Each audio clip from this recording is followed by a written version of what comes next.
All right. Well, um, thank you for inviting me back. I was surprised and very happy to hear that you liked what I said in October, and appreciate your having me back. Um, just real quick, so I get an idea of kind of the level of beekeepers we have here. How many people are more than 10 years as a beekeeper? Ooh, look at that. 5 to 10 years? Okay. Less than 5 years? 1 year? Brand spanking new, never been here before. Even a couple of those. Good, good. Well, that's usually what it is. There's a wide variety. So I try, even though I've been working bees since, as I said, 1975, I really didn't get going really into it until more recently. And now it's a kind of a sideline business for me. So I'll tell you a little bit more about that as we go. But I'm going to just say I got about 45 minutes to cover a pretty big bunch of topics, and I will really appreciate your questions because that really helps me to kind of flesh out some of the ideas that I'll be talking about. I do go through some stuff pretty fast, so luckily it's being recorded and you can go back through if you need and you can always reach out to me. So let's get going.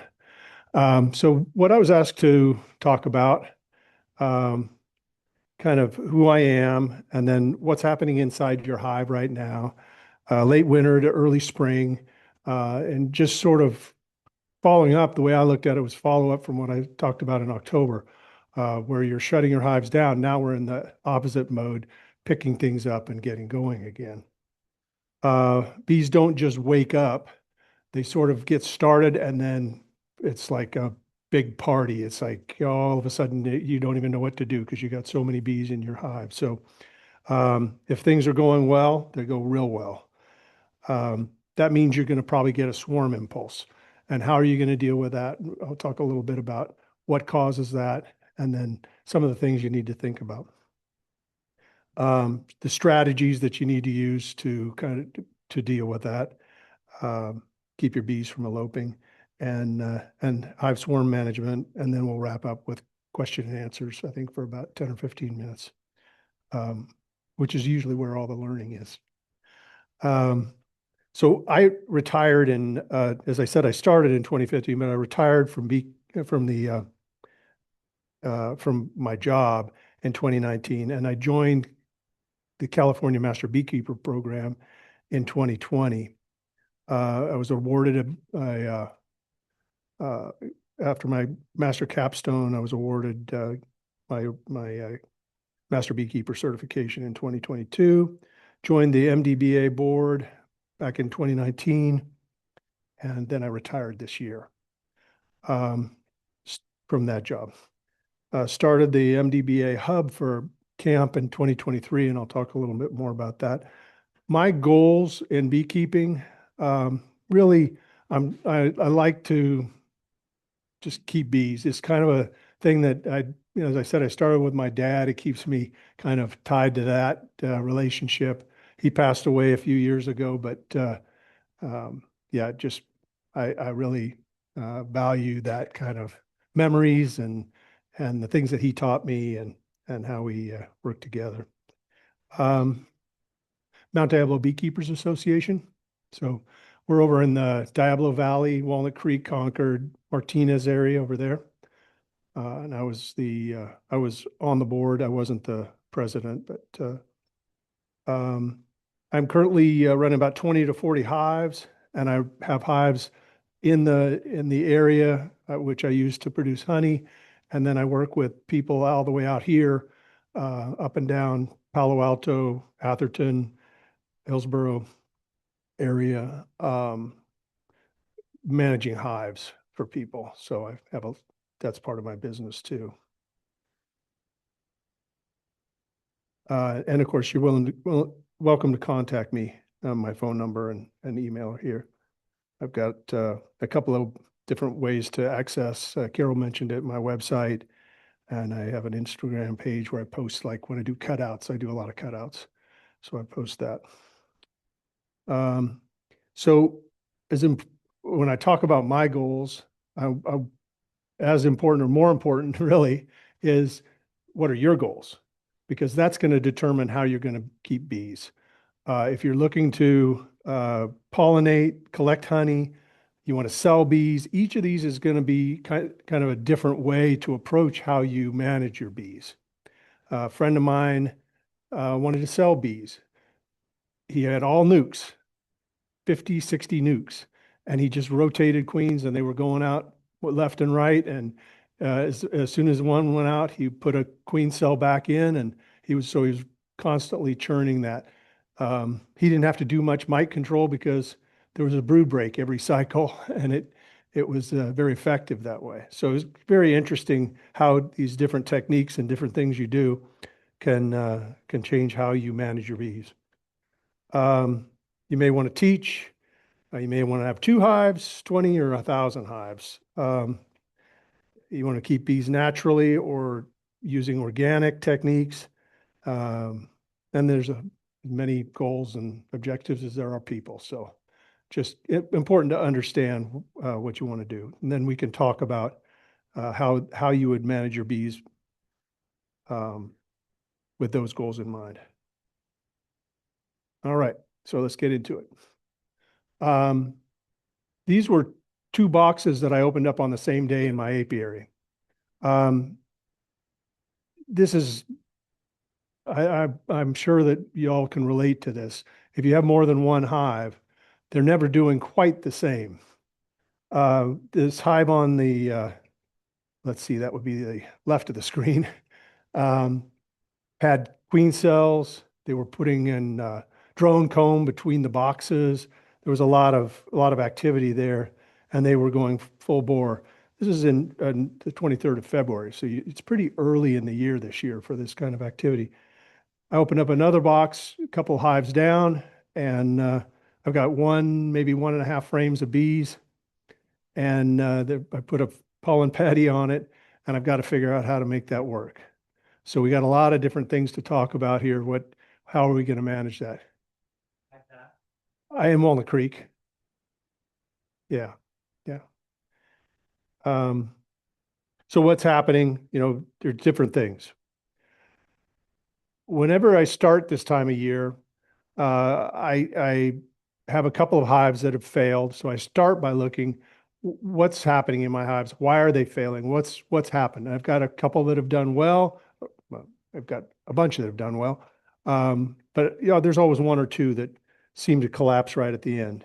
So look for what happened. Are they starving or getting chilled?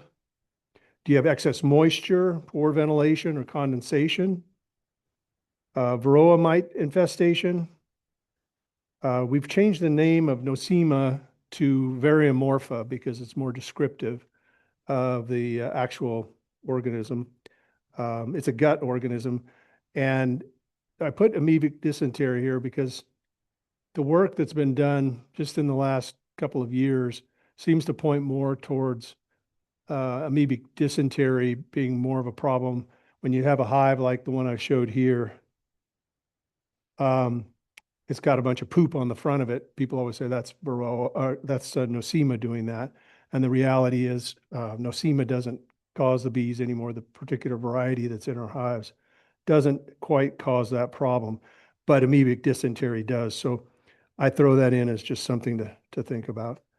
You may have a small, weak cluster entering winter. And of course, those are the ones that I've noticed have just failed on me because they were doing well right up until we had about a week and a half of rain, and then they starve because they just don't have enough bees, or the bees fly out and they get caught in the rain, and then a big chunk of them die and they can't keep the hive warm. So they just either abscond or go in there and there's just a small circle of bees and they're dead or dying. So that's not uncommon this time of year. You can have a queen failure, and you can see that as drones in the worker brood. If you see drones starting to pop up here and there in the worker area where the queen should be laying workers, that's a sign that sperm's running out. So things to think about this time of year. You may want to start thinking about requeening. And then parasitic mite syndrome, which I will talk about next. I have found in the last couple of years, this didn't really come to my attention. As long as I've been beekeeping, these things were there and I saw them, but I never really understood what I was looking at. And this is a really interesting slide to me because I have seen this a bunch of times. And you open your hive, it's failed, and what you see are all these little spots. I put yellow arrows on them, and the bees have picked those little spots open, which normally during regular activity is actually a hygienic behavior. And to some extent, you want to see that. That means that they're opening them up to get rid of the mites, or there's something inside and they're trying to clear that out. But when you come to this point and you see all of this, what it ends up being is this hive, in all likelihood, died from all the drones are gone. There's varroa in the hive, and once the population shrinks, the varroa have nowhere to go, so they start doubling and tripling up in these cells, and eventually the hive just collapses because there's just so many varroa mites in these cells. So this is something that the bees are actually, this is a hygienic behavior. The bees go in and they understand that that is either a dead larva or pupa in there, or it's sick. And so they're going in to open it to stop that process. And it's effective as a hygienic behavior. Normally they would open it completely. The larva could the pupa inside would actually continue to develop, and then they go back and seal it up once things are cleared out. So this is one of the things you look for in Steve Riley just wrote a book about how they managed to get their community into a varroa sensitive hygiene kind of deal. And he talks about this and how you manage this to effectively identify these hives for replication for queen rearing. But I think that I've talked about that one enough. So how do we deal with a hive that seems too small? This is what I do. First you identify that it's weak. As I said, this was a hive that I opened up on February 23rd. I look at it and I say, well, what can I do with this hive? There's only one frame of bees. It's just not enough. Do I need to increase the population? How am I going to do that? Probably need to requeen because there's something wrong, but maybe not. There could have been something that went through a virus or something that too many varroa mites. The queen may still be viable. It's just that they've lost so many bees that they can't reproduce. So what do? I eliminate boxes to minimize space, put in a follower board or two to get them closed up, or put them in a nuke. Feed with fondant and pollen patty. And then if the average temperature is over 60 degrees, I can put on some syrup, a 1-to-1 syrup, and feed them that way. But this time of year, I usually use fondant. If you don't see a queen, you may want to consolidate the hive with a strong one and just bag it and start over again. And I'll show you in a minute a way to what I've done with swapping hives that I think is a very effective way to manage something like this. All right, so what's happening inside the hive right now? Well, the queen starts laying more eggs, obviously. Right around December 21st, you get the winter solstice, and then the natural kind of the progress of the hive and the queen is to start laying more and more and more eggs. If there's enough bees and it's warm enough, they can take off quite quickly. Then some start in early January, some start in February, and this is not from any book, but my impression has been I have good queens that really get going in January, and I have good queens that get going in February. And I always think, well, the genetics might lean more towards like a European, Russian kind of a cold weather bee that starts later in the year, and a Hawaiian bee genetics that starts earlier in the year. Kind of, we get so many bees, queens from different areas around here that there's probably enough genetic kind of tendencies floating around that some bees start earlier than others, and it's just the way it is. So don't think that just because your hive is starting a little bit later in the season that there's a big problem with that. Just keep helping them. So a depleted population can delay a good queen from getting going. Again, I'll talk about this more in a little bit. I mark the weak hives and late starters for replacement if I feel like it's necessary. If there's something like that one frame of bees, if something happens and I get them going again and it just continues to look weak, I don't worry about it. I just change them out. I am not a person who changes their queens every year. That's not part of my cycle. Some people do that too. Just I'll buy all new queens or raise new queens and do that. I would say I don't have too many queens that go more than 2 years.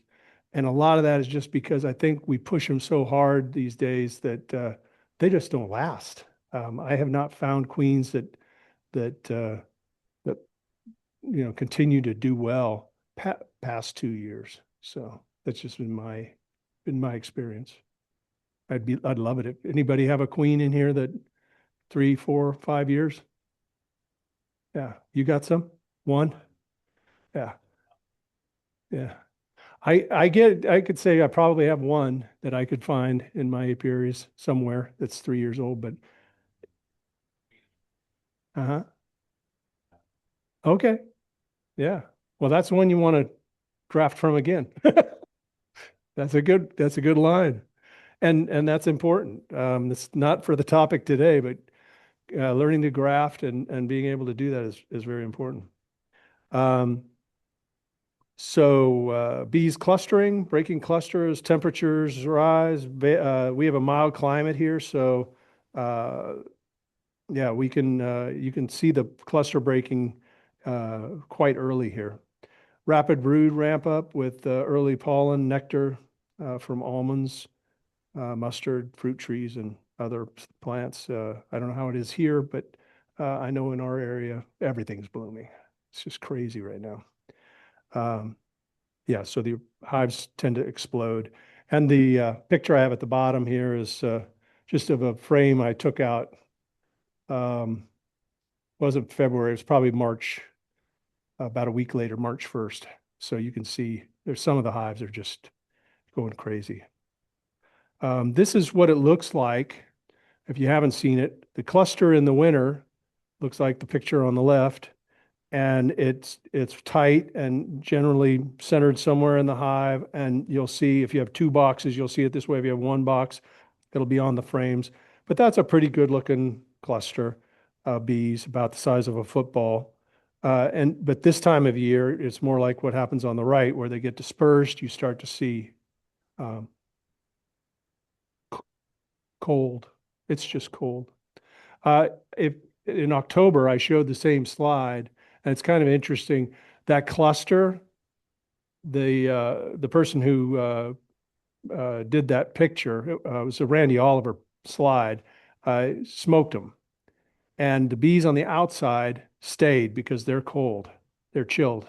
So they just stayed there, didn't move. And the bees on the inside all moved away because they're warm. So what that's doing is those bees kind of keep circulating in and out from getting cold, and they slowly move in to get warm, and then they move back out, and they're constantly moving that way. And basically, that's just a way to keep the queen and the small amount of brood that they're raising warm. But this time of year, you get what's on the right, which is the bees start to spread out. They're moving up and down the frames. They're building comb in between the boxes. I had somebody call me the other day and said, I've got wax moths. I've got wax moths. And I got them to describe it. And it turns out that they had drones in the middle of between the boxes. And you just, I look at those for mites. I look at, that is an indicator for me of how well the hive's doing. First, it's good because that means they're in full growth mode. They've got enough brood and they're making wax and they're building that comb in between the boxes and they're starting to raise drones, which is early season activity. That's a good thing. Raising drones means they're a happy, generally healthy. So it's time to begin adding boxes, but when do you do that? I know this comes up a lot. I get a lot of questions. I've got, a beehive and I just added a box. And I said, well, why'd you do that? Well, it's the time of year. I said, well, how many frames of bees did you have? 3. Well, maybe you should wait a little while before you do that because you can chill the bees by doing that. You just add a whole bunch more space. Now they got to heat that up. So my answer to that is when you've got a box like this that I just showed, you got 7. This hive had 7 frames of bees in the bottom, and if you look at the top where I tipped it, this is the way I always do a quick check. I just tip the box up and I look at both sides. I know what the top looked like because I just opened it, right? And then I tip it up and now I can look at the bottom and I can see, yeah, there's still 7 frames of bees there and there's bees in the bottom box. Okay, then I pull a frame and it looks like this one on the bottom. What does that mean? If there's a frame like that, how long is it going to be before that frame of bees hatches? Does anybody know? Bingo. You got it no more than 12 days. So during this time, that frame has got a lot of bees on it already. I blew a few of them off just to show the how pretty that pattern is.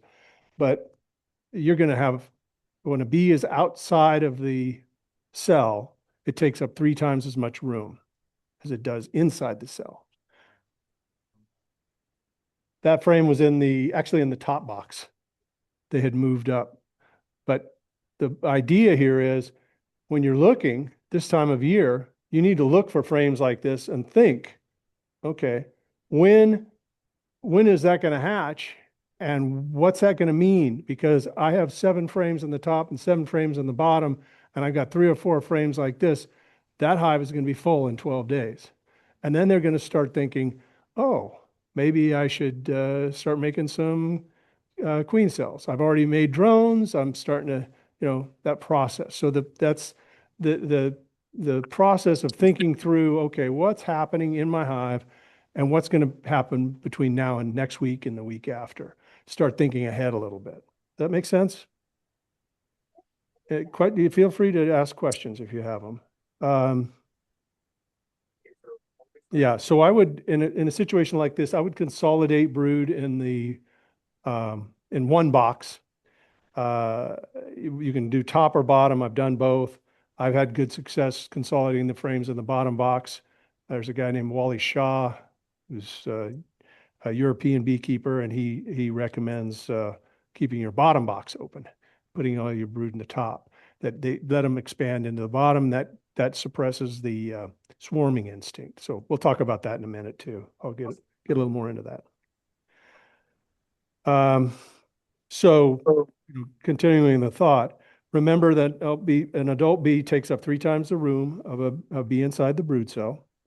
A frame of brood will take up 3 frames of space in the hive. And we say 3 frames, but I always think it's the spaces, right? There's 10 frames and 11 spaces, okay? So you just think of it in terms of it's going to get crowded very quickly. It's an easier way to think of it. If you see 4 frames of cap brood, you'll fill the entire box with bees within 12 days, okay? So always be looking at how much brood you have and when you think it's going to happen. This time of year, that's a critical thing. So why do bees swarm? A lot of it is congestion at the entrance. I was reading some material last year, year before. And I keep trying to get this sorted out. I can't remember exactly where I heard it, but the theory is that um, the foragers and the receiver bees that are interacting at the entrance start when there's a bloom. They get up in the morning and the foragers go out and they come back and they start filling the hive with nectar. And as that nectar builds, it's building around the brood area, right? So as that builds, they get to a point where the foragers and the receiver bees no longer have, the receivers just can no longer take anymore. There's no place to put it. So they get crowded and they start thinking, hey, I've got to, we got to do something different. And that's kind of that impetus to start thinking about swarming in the hive. And whether it's true or not, it makes sense. You get crowded at the entrance. That's sort of the way it works. They start to get crowded and they start, that impulse starts. And they start building those queen cups more frequently. They'll do it all year, but it gets really a lot more frequent during this period. And what I have found is that if you, if you move frames of honey and pollen to the outside, or if you move any obstruction at all in there up away from the bees and get more frames, if you've got drawn comb, that's best. Put it in around the brood chamber. At first, don't break it up inside because you're really disrupting the colony core. And I prefer to, if you're going to do any checkerboarding, put it in towards the outside frames of brood where the last frame is. But get that cleared out at the bottom. Pull honey. It's not I will be harvesting in March, doing my first harvest to get honey out of the way that I left on from last fall. That way, I've got as much room as possible in there. I get that first load out of honey and give my bees room to grow. Yes, hives that I have are all 10 frame. I run the California setup with a deep and a medium above it. That's my typical setup. I do have hives that are double deeps. I manage hives that are 8 frame, but they're more for other people who want that. Okay. Another thing that happens during swarming or that it creates a swarming situation is brood pheromone overwhelms the queen's pheromone in the hive. And so at that point, again, you're getting crowded. You've got a lot of brood. The bees are just getting to a point where, and you've probably got a lot of nectar because they're bringing in nectar from the honey flow and so forth. So one of the things and this is straight from Wally Shaw, one of the things that I have found works really well for me is when I see my hive in this situation with a colony that's split between my deep and my medium, is I just do a swap on those boxes. And it disrupts the hive long enough for a couple, 3 weeks as they're trying to rearrange honey. And I will, in a situation like this, I will definitely pull those frames on the outside that have honey. And if there's a big flow going on, I want to get that out of the way so that the bees can fill it.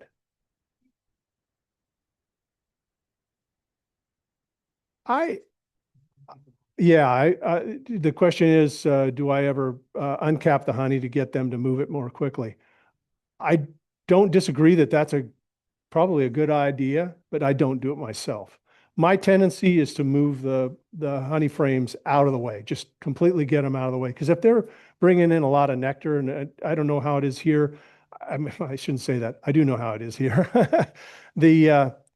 When the flows starts this time of year, it doesn't stop. We don't get like on the East Coast or up north, where there's a big flow and then it's kind of stops, and then there's a big flow of this trees or these things bloom.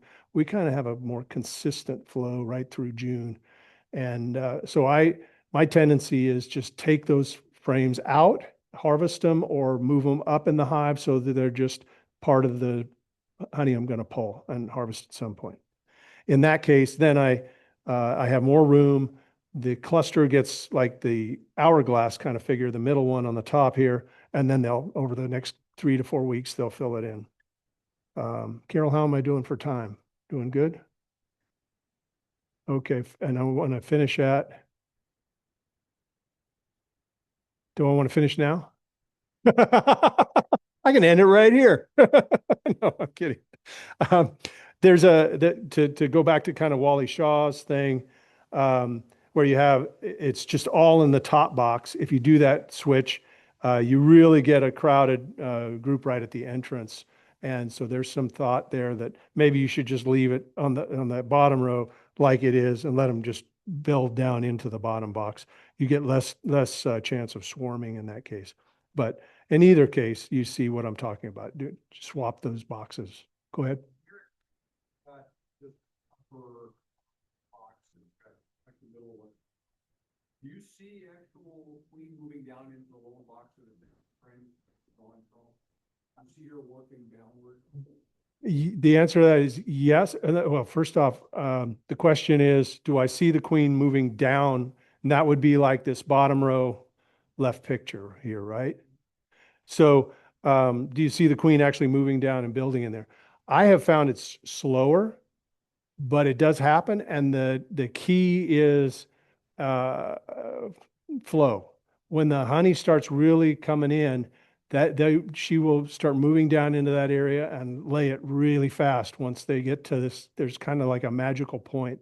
I find that the bees tend to want to move up. If you put boxes in above this and don't have a queen excluder, they will probably prefer to move up and have brood up there rather than go down. But if you keep it like this and put your queen excluder above it, you will, or just leave it and let them grow. They will grow down into it. If you start putting a lot of space above it, it slows them way down. Does that answer your question? Okay. Great, very interesting questions. Yeah, I played around a lot with these things, and that's the fun part of beekeeping. It's like just fun to do this stuff and see what happens. So I found, this is what I just talked about with Wally Shaw. So I'll leave that out. This is something that I found, like these hives that will you'll come into this time of year and you'll say, oh, this thing is just, I know the queen was good last year. They had some problem and there's not many bees left, but I want to see if this queen can really continue to go. It looks good. I feel like it's a good queen. I'm just going to give it every chance. Well, what I've found is doing a swap works really well. So if you look at this on the upper left, there's a hive that I set on top of another box for the winter, and it's got an orange lid, and I moved it to a new location. So I just take that really strong hive and I moved it over, and I actually added there. Thanks. And I actually added a honey super to it, or an upper brood box, let's say, for this case. And the little red circle is where I moved it. So I took that strong hive and I just moved it away. Now it's in a new location. Well, what are those field bees going to do? They're going back up there and they're still looking for that spot, right? Because they know that that's where they should go. So I put a new box there. Now this box literally had this frame on the left. That's the whole hive. One frame, medium, with about that many bees. But it had done really well before. I thought, I'm going to see if I can make this work. And I showed this in October. I think this is where we lost the slideshow because I had a video and it didn't come out very well. But just so you get the idea, all I've done is allowed the field bees to move in. Just a second. No, I'll answer your question. This is 2 weeks later. That hive was packed. I don't show it here, but I pull the frame out in the video, and it is wall to wall, both sides, probably 3, 4 frames of just solid capped brood in 2 weeks. And that, I mean, going from basically nothing, all you had to do was give that queen some warmth and enough bees, and all those field bees, what are they bringing in?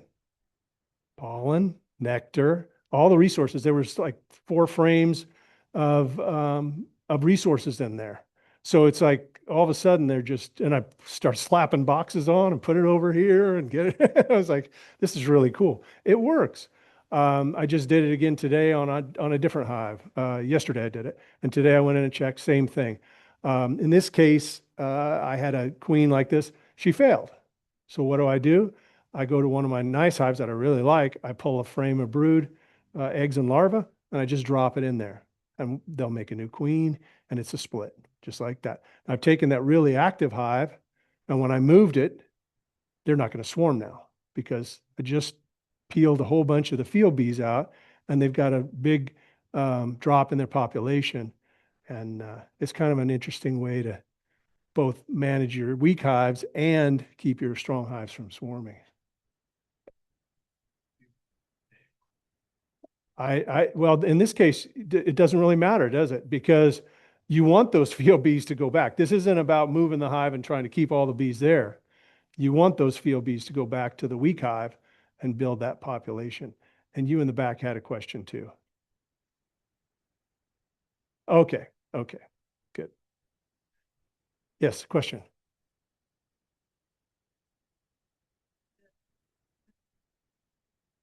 The bees that are coming back will go to the place where the hive was. Right. And those bees, the new bees, will let them in. Well, that's a great question. Yeah, because I should explain that. And the question is, will the bees in the weak hive accept all these field bees that are coming in? Won't they kill the queen? Won't they, will they be accepted? Well, first of all, the weak hive, there aren't that many bees. So that is always a concern that perhaps there might be a problem. If that queen has been laying eggs, then you have a chance that they could kill her, but then make a new queen from those cells. You can add new cells.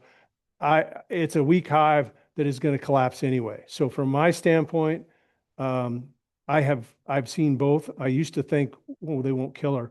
I know sometimes you can get field bees to go into a hive. Bees tend to accept other bees as long as they've got resources. That's where you get drift and things like that. As long as you got some food, hey, come on in, join the party. What happened to the strong hive? Did it stay strong? Yeah. Oh, yeah, yeah.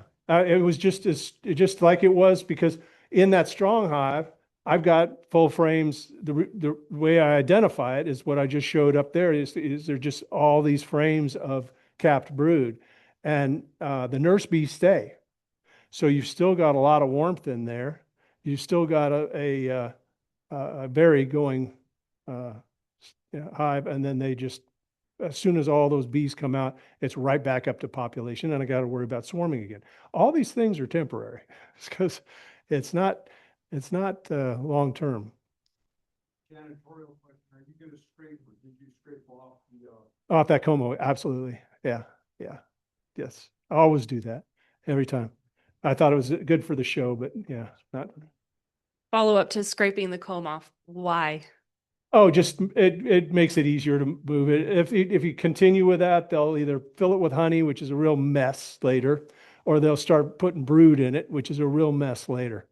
So I don't want them doing that. If you look, one of the reasons why they did that, it's not intuitively obvious, but I've got a spacer on there. So that's why they built there. There wasn't the 3/8 inch bee space. It was, I don't know. It seemed like the right thing to do at the time, probably because I put some food or something on there, pollen patty, something like that. That would be my guess. I don't know.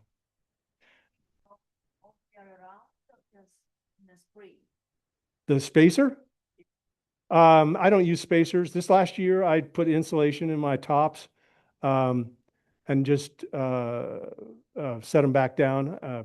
And I found I had absolutely no trouble with moisture at all.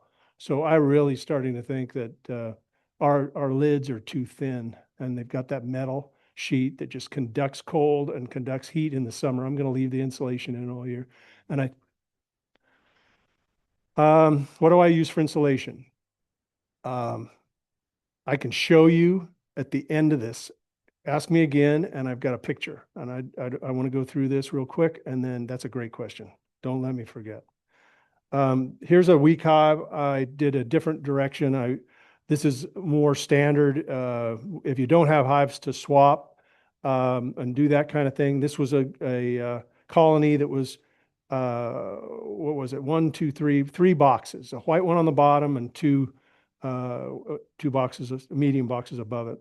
And this was the colony that was in there, just in the top box. So what I did, if you look on the box on the right, it's just the white box. So the first thing you do is consolidate, as I said before.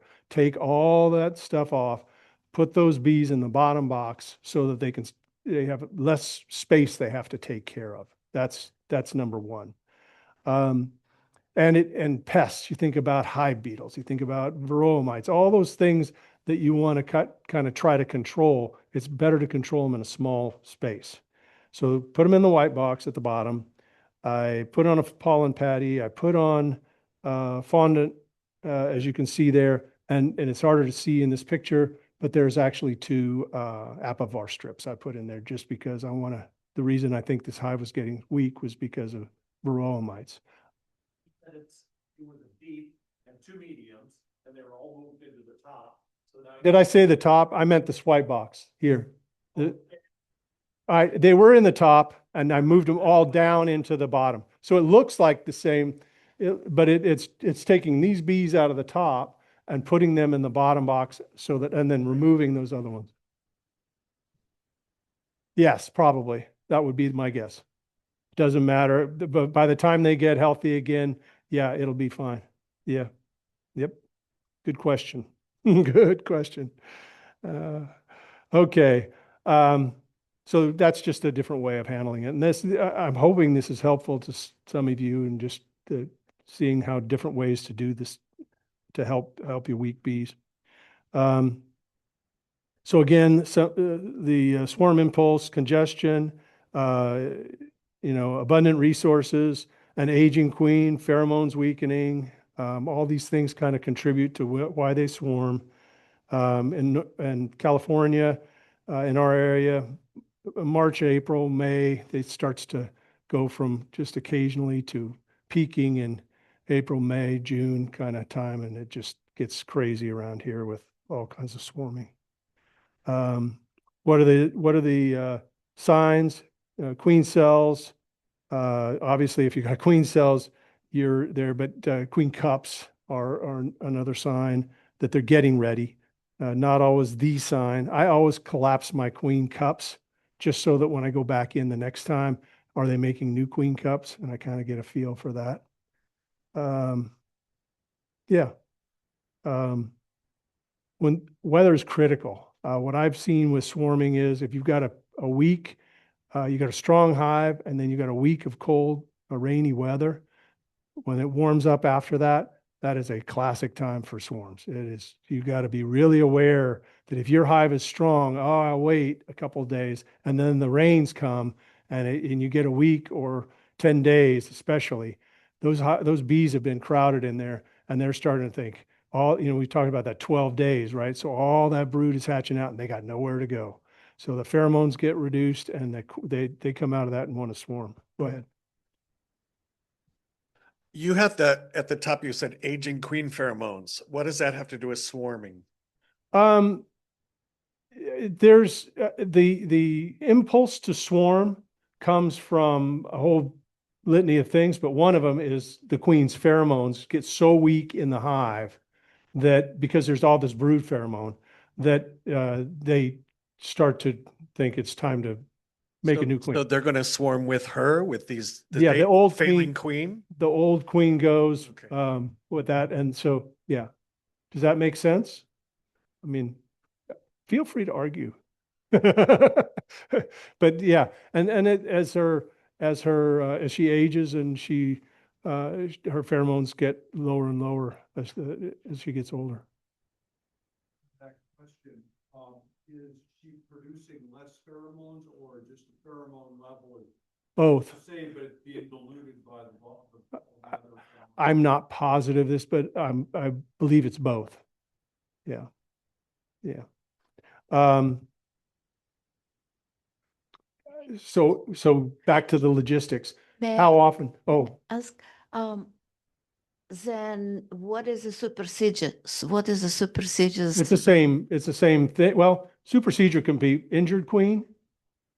It could be like injured leg or something like that, or wing, or you damage her when you're taking the frames in and out. It could be low pheromone level, which is another reason for it. But if the hive is not, if there's not a honey flow on and there's not a lot of nectar, then their impulse to swarm is going to be less. But if she does not have good, strong pheromones, they're going to want to supersede her. Yeah, because Right? in the book it says if the queen not producing enough pheromone, they will never swarm. They will always supersede her. Supersede. Yeah. Yeah. There's going to be this is my view. There's going to be some kind of a balance in there that it's just one of the things as her pheromones, as she gets older and older and her pheromones get less and less, then she's more likely to be superseded. Or if they're in swarm mode, it'll just happen a little quicker. Okay. Preventing it, swarms again, you want to, oh, I didn't say this, inspecting every 7 to 10 days right now is, if you don't have a lot of hives, if you've only got one or two, it's really a good idea to be going in and at least tipping the boxes and looking. If the hive is really strong, you just want to be aware. You're thinking all the time of that, how many frames of brood do I have? When's it going to hatch out? We'll go into that a little bit more here in a minute. Yeah, then reverse boxes, do something to kind of disrupt that process. Get some fresh frames in, that kind of thing. Make a split. That's a great way to stop or reduce the chances of a swarm. Checkerboarding. Again, I don't checkerboard in the middle of the colony. I always take it, if I'm going to checkerboard, it's always on the outside of the main brood area so that I don't disrupt the main core and of that brood area. And then there's Snellgrove and Demaray, which I won't even get into. Snellgrove, that's way too complicated. But the Demaray, I'll show you in a minute. I think Demaray is a great way to do it. Okay, queen cups versus queen cells. So let's see if I can do this. I'll just do it for the crowd here. So we have queen cups like this in the upper right. Those are standard things you see in the hive all the time. They get more during swarm season. You'll start to see more and more form. When they're down at the bottom, those are more candidates for queen cells, so you should be careful. Oftentimes along the side of a frame, you'll see an actual queen cell. They don't always turn into a swarm. Sometimes they'll make these, the queen will lay an egg in it, and then whether it's weather or some other thing interferes, and they just go through and kill it. Or the queen finds it and says, I don't want to swarm yet, and she kills it. When you see this, it's probably too late. They've already swarmed. Especially if you see this and you start to see this little bronze area at the bottom where they've peeled off that tells you they're getting really close to that queen hatching out. That's a very interesting, whoop, I'm getting ahead of myself here. Got to get back, see if I can, there we go. Yeah, you want to just be careful on that. These are all queen cells that have been torn up from the side. So you see that's the ones that the queen came out and killed the other cells.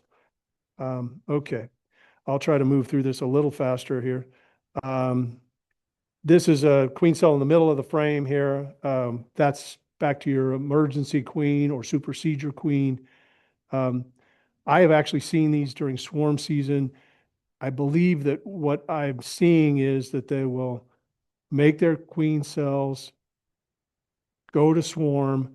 When they get to that point where they're right at the cusp of swarming or they have actually swarmed, there's no queen or no queen pheromone, and they start to look around and say, we need to make emergency cells. Because I've seen both in my colonies where they've just swarmed and now we're starting to see occasionally emergency cells in the middle. I think it's just a natural thing. They're usually younger than the ones at the bottom of the frame, but something to think about there. Sometimes you'll pick up a frame and see an emergency. I always tip the box and look at the bottom to make sure that there aren't actual swarm cells in there too. Okay. How am I doing for time? Okay. Are you doing okay? Everybody okay? Okay. So I'm big on timelines and bee math and queen math. And what I'm going to talk about now is just understanding that those numbers. Okay. I believe that if there's one thing that you can really help you in your beekeeping career, it's understanding exactly how to look at a hive and predict what's going to happen based on what you're seeing. And the way you do that is by knowing, the standard is queen 16 days, right? The workers are 21 and the drones are 24. 3 days is an egg, 6 days is a larva, plus or minus a half day for the queen and the drones. And then they pupate for roughly 12 days as a worker, 7 days as a queen, and 14 days as a drone. Pretty standard stuff. I don't know. Raise your hands. Everybody understand this pretty well? Kind of, sort of, maybe I get this kind of, yeah. Yeah. It's good to kind of internalize this stuff.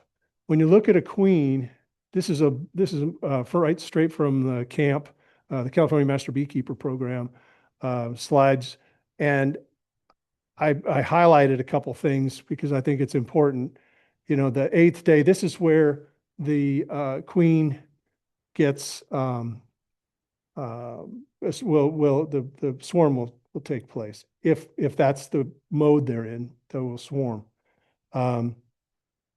It'll be 26 days from the time that egg is laid until she's ready to lay new eggs.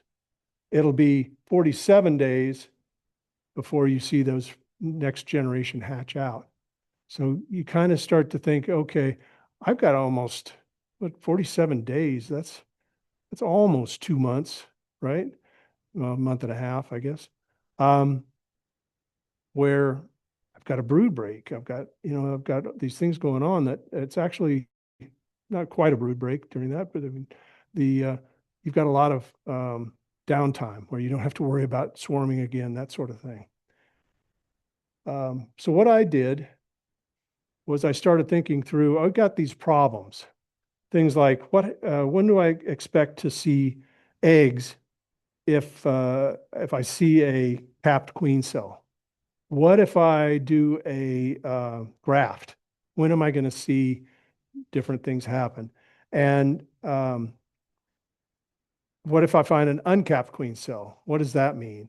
And I started to go through the math and look at the whole thing, and that's what's down here on the bottom. So if I find a capped queen cell, I know between 14 and 21 days, it's a pretty big span, but I'm going to see that's when it's going to take, that's how long it's going to take them to lay eggs. If I find if I graft or find an emergency queen, it's a little shorter span, 25 to 26 days. But what's going to happen in the hive during that period when their queen is getting ready to hatch and lay new eggs? Will there be any brood in the hive at that point? There certainly won't be any eggs and larvae.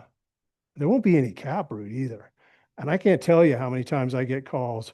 Well, you told me to do this, to put in a new queen, and now there's nothing. What day is it? Because if you look at it, well, it's day 25. Okay, well, day 25, you're right at the beginning of that cycle for the queen to lay eggs maybe. And you know, it's going to be another 5 or 6 days. You got to wait. Just be patient. It's going to happen, but you got to wait. And that's a hard thing for any of us to do. There's nothing in the hive. You're scared you're going to go to laying workers, you know, all that. But if you start to understand this and you start to use it, it really helps you understand what's happening and where to go in the hive, what to do. So I highly recommend, however you do it, that you start to come to terms with some of these numbers. And this was my way to do it. I'm an engineer, so I get out my Excel sheet and put it all in there. But just, think it through. I like the background music. This is really nice. We got the piano playing in the other room. Okay, I told you I'd talk a little bit about Demarake, which I'm a big fan of this. Yeah, Bob? Yeah, I just wanted to mention that if you go on the internet and look up Ohio State queen rearing calendar, it's an Excel spreadsheet. It has all of this, and you can plug numbers in, and it'll generate Perfect. an entire calendar. Thank you. And I highly recommend you use it.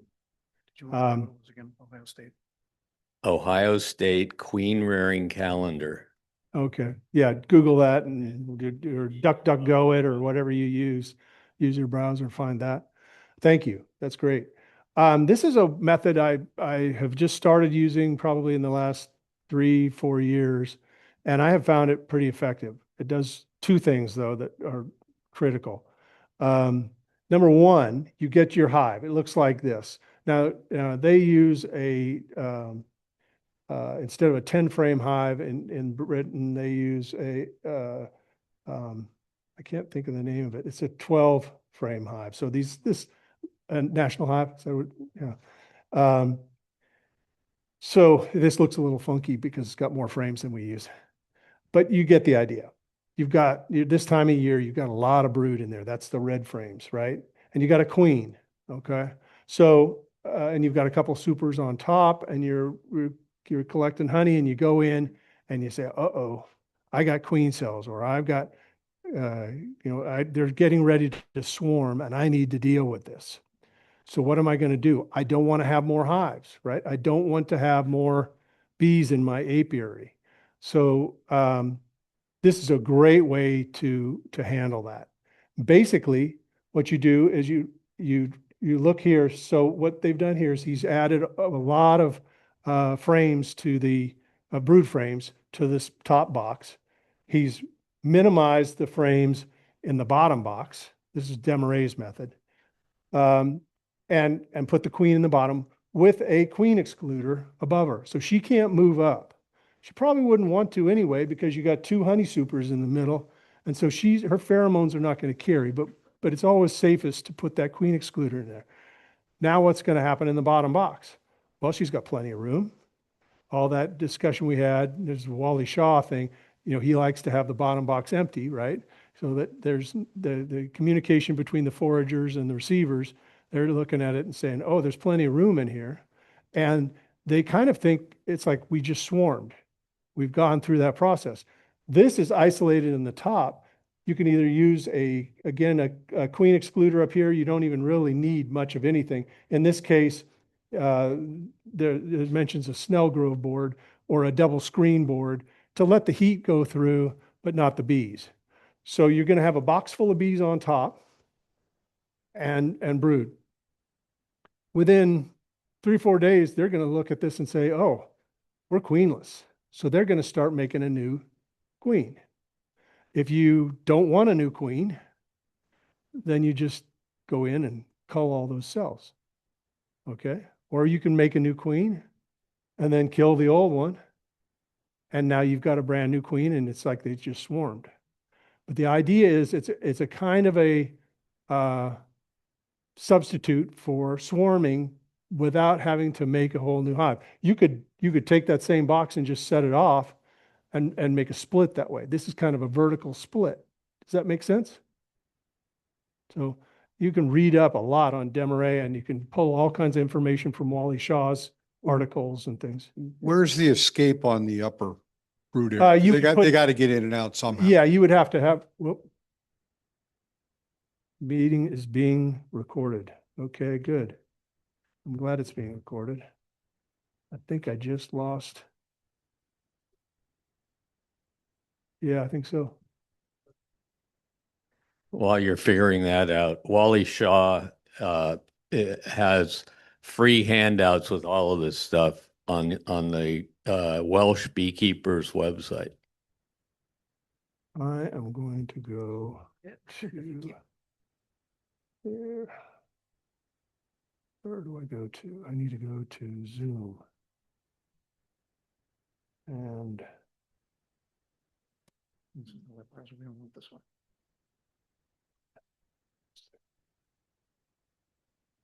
Where is my Zoom connection? Share. No, share. Okay. All right. Are we back to sharing yet? Almost. Close.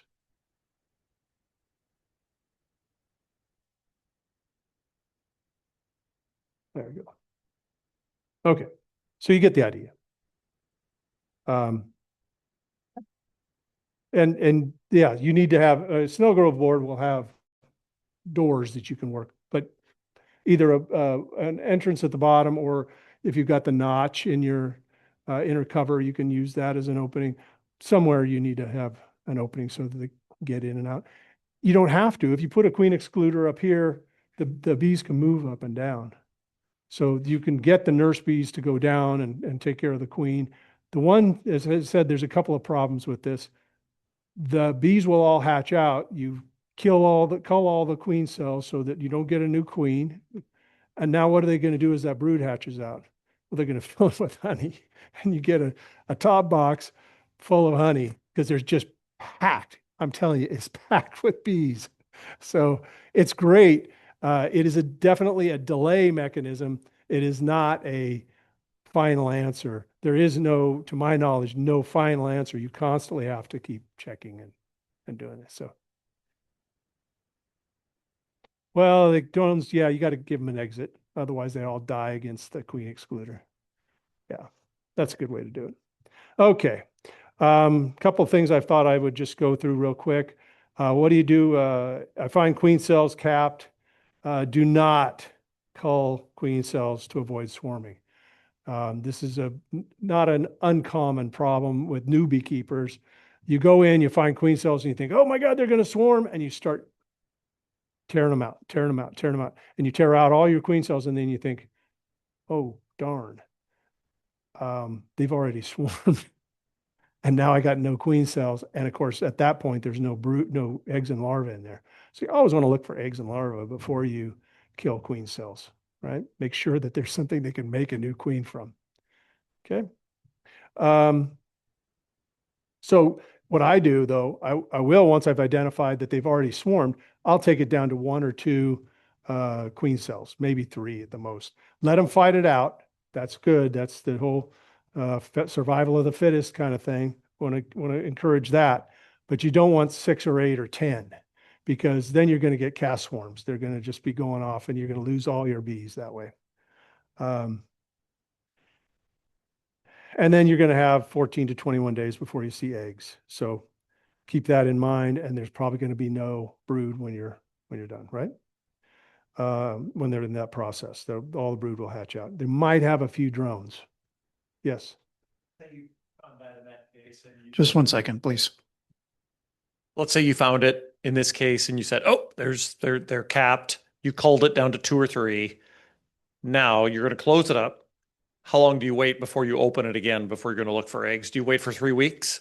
Oh, no, I'm way too interested in what's going on there. But what are you doing some good by going in there before Maybe 3 you weeks? should, but I don't. There's what you should do and yeah, what I would do if I find capped queen cells, I will wait until I know, based on just my experience, I look for that little bronze circle on the bottom. Is it waxed, or is it actually being cleared off? If it's being cleared off, I know it's going to be in the next 2 or 3 days. You only have, what, 6 or 7 days, is it? between the time it's capped and the time it's hatched. So it's not a really long time. And if it's starting to get cleared off at the end, I know it's going to be in the next 2 or 3 days.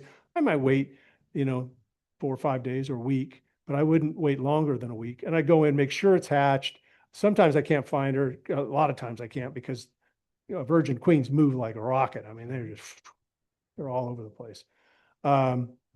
Yeah, other than that, that's kind of what I do just to make sure everything's. But going. you keep inspecting it like weekly. You're in there looking at it, poking at your bees. A lot of times if I see a queen cell, like I go in like that, a queen, I'll mark the top of the frame with a Q just to say, so I can go in and pick that one out if I want to and see what's going on. If I see one that's hatched out and there's still some in there, I'll leave them. I think the battle isn't bad. Usually with there's 1 or 2 or 3 queens, they won't cast multiple swarms. They'll fight it out. Okay. So if you find uncapped queen cells, what do you do? Well, now you have 1 to 4 days before you're likely to see the swarm. So you still can take action. That's that demarray, maybe make a split. That's not a bad time to take those queen cells out, find your queen. If you don't want more hives, a really neat way to do it is you take your queen and you put her in a nuke or a split box with the queen cells. What's she going to do? Right away, she's going to kill them all. So, because now they're not in swarm mode. So she's got them in a small space. She's not going to allow that. And then you got your queen. Then you wait until the brood break goes through. They made a new queen. You can either pull her, you can keep her, but you've got a whole nother box that now you can put on and either merge them back in or or have the whole new queen develop. When do queens fly? Again, I said there's a period where you get cold weather, and then they really want to swarm after they've gotten really strong. So that's usually what happens in March and April as we get really warm weather like this for 2 or 3 weeks. Everything's going great, and then we get a week of cold weather, and right after that, swarms everywhere. It's just take off like a rocket. So that's typical. Generally, the queen won't go to mate, or if you see swarms and it's less than 60 degrees, they tend to sit still. They don't really want to go out and move around. So that's just the nature of the bees. We talked about these. I won't do that again.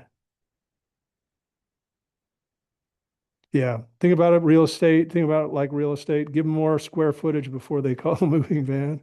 I like that. 7 to 10 days. Swarm catching. Let's talk about that real quick. I don't want to go into this too deep, but I think you guys have some kind of a swarm meeting, probably. We do. I know that. A couple of things that I can show you that I think are helpful. Yeah, safety tips. Ladders are great, but dangerous when you're holding a box and you're trying to shake bees. Be very careful when you're on the ladder. I like the everything bee vac. You can see it on my back there, climbing into a tree. It's got a backpack, and you can vacuum the bees. It's a little pricey, but it's very helpful. To speed up transfer, I've gotten so that I can get swarms to move from a branch to my box. And it's always easy to shake it, but they always want to go back. And then there's that collection period where you might have, especially if there's a lot of little branches and things, you might have half an hour through, to 2 or 3 hours trying to get those bees to move. If you just take a little bit of Bee Quick, there's another one. I use Bee Quick because I like it, but there's a couple other different brands. Bee Gone, yeah.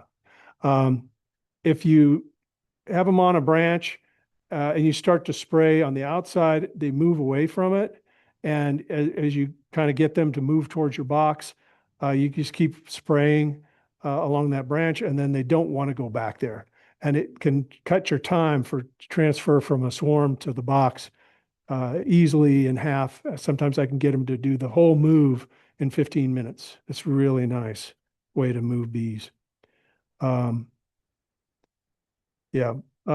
This is a bait hive based on Tom Seeley's study at Cornell. I put the website in here for this. It's really simple. It's made out of a sheet of plywood. You get 3 of these.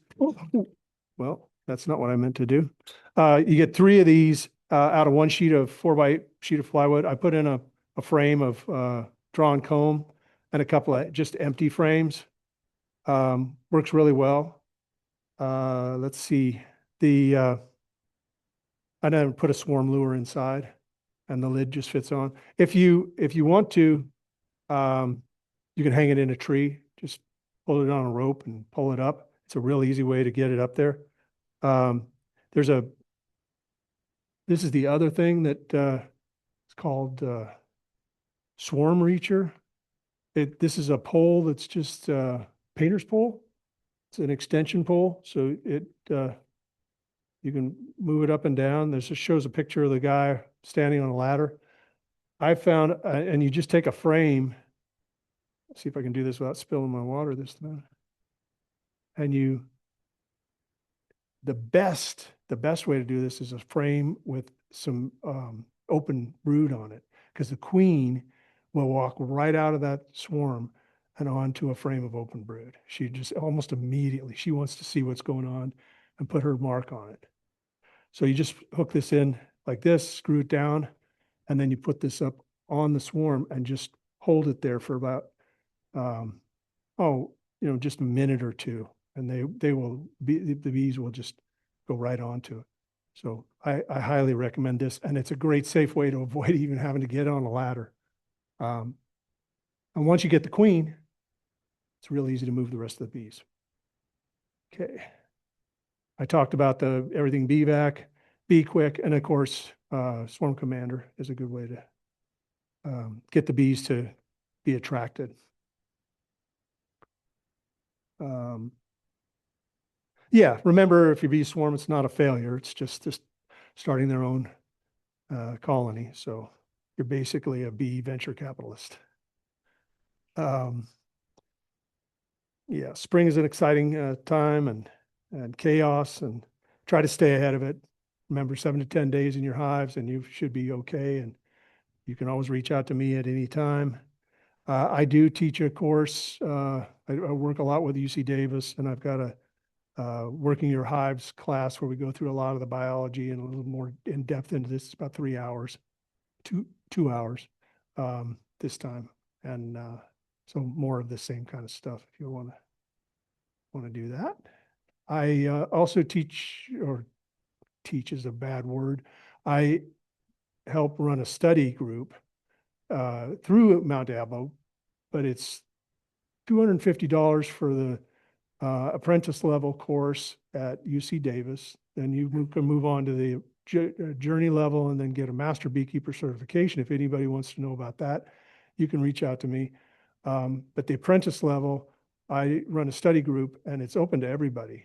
So if you want to join that group, just reach out to me. You've joined Mount Diablo Beekeepers Association for like $25, and then you just join our group. There's about, I think every day I get more applications. I think there's about 10 or 15 people in it now. It's all Zoom, so it's real easy. And we just go through the study guide and talk about a lot of beekeeping stuff. So that's it. Oh, you had a question, and I was going to show you insulation. This is the way I've insulated my hives. I like, some people don't want to put styrofoam in their hives, and I certainly understand that. This is just one way to do it. You can use a quilt box, which is just a spacer with a screen on the bottom, and you can put sawdust in it or a quilt. You can put any kind of material in there that's absorbent and insulating. So you just want to increase the R value at the top of the hive.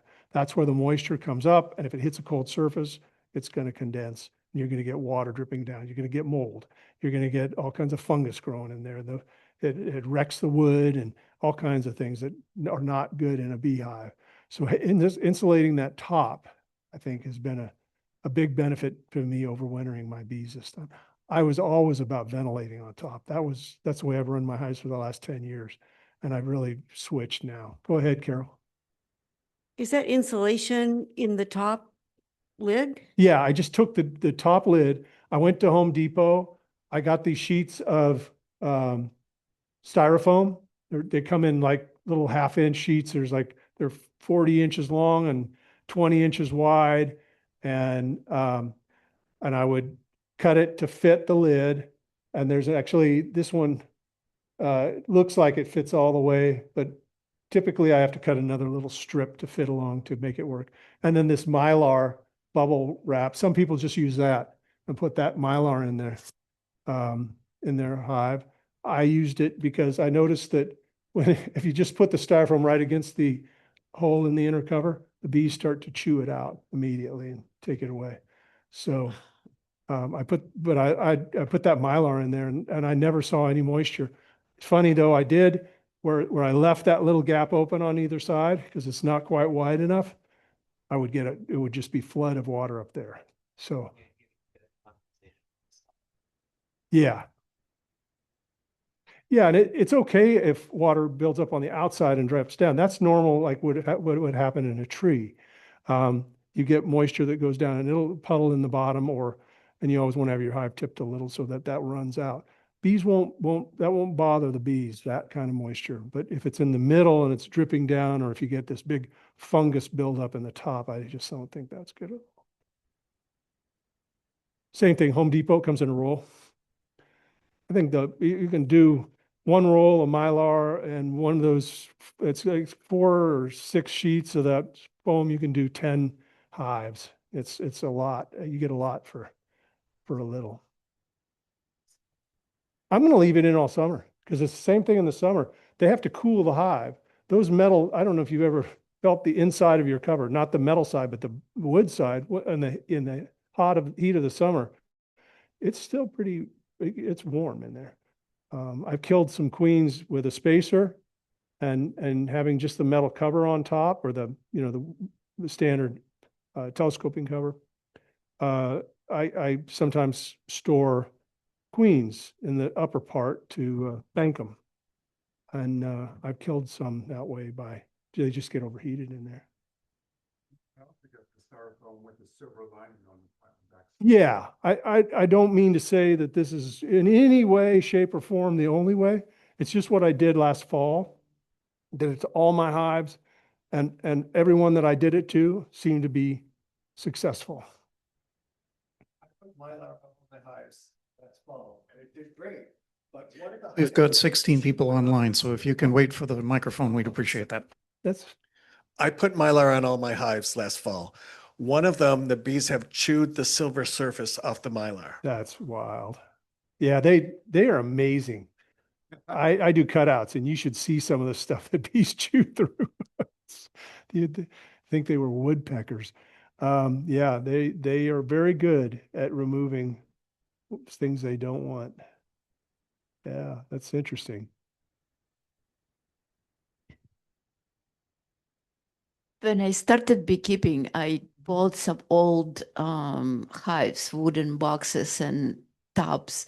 And the guy was 86 years old. And when I opened this tub, it was kind of like rotted already. There was 10 layers of newspaper. Newspaper was 1948. Oh, wow. Like it was a treasure.